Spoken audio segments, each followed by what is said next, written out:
Next topic है बहुल आवेशों के बीच लगने वाला बल। बहुल आवेशों के बीच लगने वाला बल।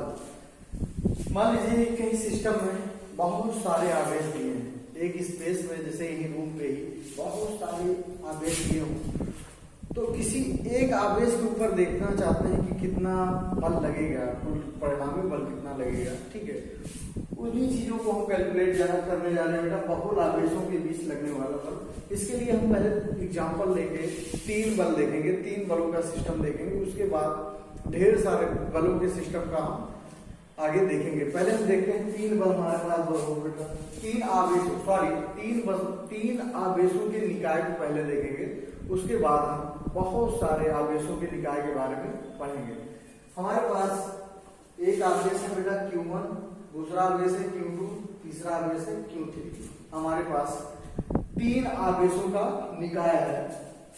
अगर से बेटा हम वेक्टर पोजीशन देखें, वेक्टर पोजीशन मतलब किसी भी आवेश का उसके मूल बिंदु से उसकी स्थिति देखें, तो Q2 का बेटा पोजीशन वेक्टर या स्थिति जो वेक्टर है, ठीक है, वो क्या हो जाएगा वेक्टर R2, और Q1 का पोजीशन वेक्टर क्या हो जाएगा सदिश स्थिति Q1 का क्या हो जाएगा वेक्टर R1 हो जाएगा, और Q3 का कितना हो जाएगा वेक्टर R3।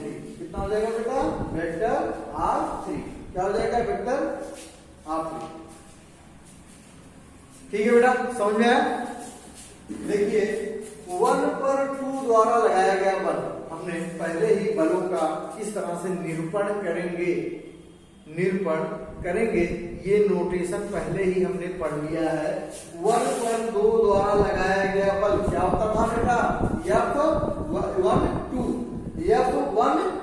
हम मानते हैं सारे बल आवेश अभी भी यहाँ पे समान प्रकृति के हैं, समान तरह के हैं, तो ये क्या करेगा प्रतिकर्षित करेगा, और किस दिशा में लगाएगा इनके केंद्र को मिलाने वाली रेखा की दिशा में। तो इसके और इसके केंद्र को मिलाते हुए रेखा खींचिए, तो एक बल आ जाएगा बेटा वेक्टर F12। अब हम 1 पे ही देखते हैं कितना परिणामी बल लगेगा। अच्छा बेटा 1 यहाँ से 2 के साथ तो है नहीं, इसके प्रभाव में कौन है 3 भी है Q3, इसके ही प्रभाव क्षेत्र में कौन है Q3 भी है, तो Q3 भी एक इसमें क्या लगाएगा बल लगाएगा, Q3 भी एक इसका बल लगाएगा। उसके इंडिविजुअल अकेले हम बल को देखते हैं कि उसकी दिशा क्या होगा, Q3 का अकेला बल देखते हैं, तो देखिए Q3 कौन सा बल लगाएगा यहाँ पे 1 पर 3 द्वारा लगाया गया बल, 1 पर 3 द्वारा लगाया गया बल F13। तो आवेश 1 पर हमको 2 बल प्राप्त होते हैं बेटा, वेक्टर F12 और वेक्टर F13, और किसी ये कोण पर है, तो आपको पता है बेटा जब 2 वेक्टर किसी कोण पे होते हैं तो उनका जो परिणामी वेक्टर निकाला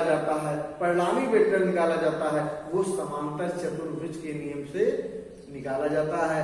और समांतर चतुर्भुज आप लोग वेक्टर में पीछे 11 में होगा, पढ़ लीजिएगा, ठीक है।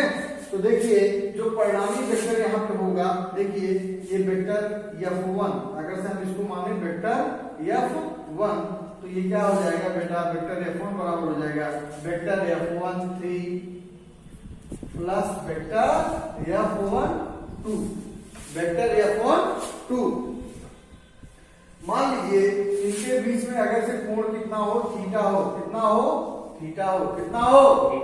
तो वेक्टर अगर से परिमाण की बात जब करते हैं, परिमाण निकालना होता है समांतर चतुर्भुज में, तो वहां पे फार्मूला क्या हो जाएगा बेटा रूट के अंदर F13 का होल स्क्वायर प्लस F12 का whole square plus 2F12 into F13 cos theta.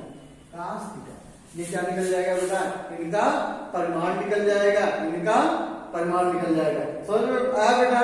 अगर से मान लीजिए बहुत सारे आवेश हो, मान लीजिए ये Q1 हो, ये Q2 हो, ये Q3 हो, ये Q4 हो, ठीक है बेटा। तो देखिए ये बल लगाएगा QF12 है कि नहीं बेटा, ये बल लगाएगा F13, ये बल लगाएगा F14 है कि नहीं बेटा। अगर मान लीजिए यहाँ पे 5 बल हो, Q5 हो, आवेश हो, तो ये बल लगाएगा F15। ये बहुत ढेर सारे बल लग रहे हो तो इनका परिणामी क्या होगा।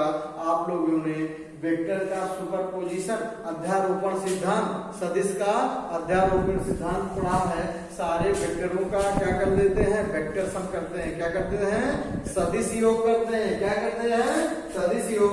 तो उसका परिणामी जो वेक्टर होगा बेटा, जो इसका परिणामी वेक्टर होगा वो हो जाएगा वेक्टर F बराबर हो जाएगा vector F12 plus vector F13 plus vector F14 plus vector F15 dot dot dot dot.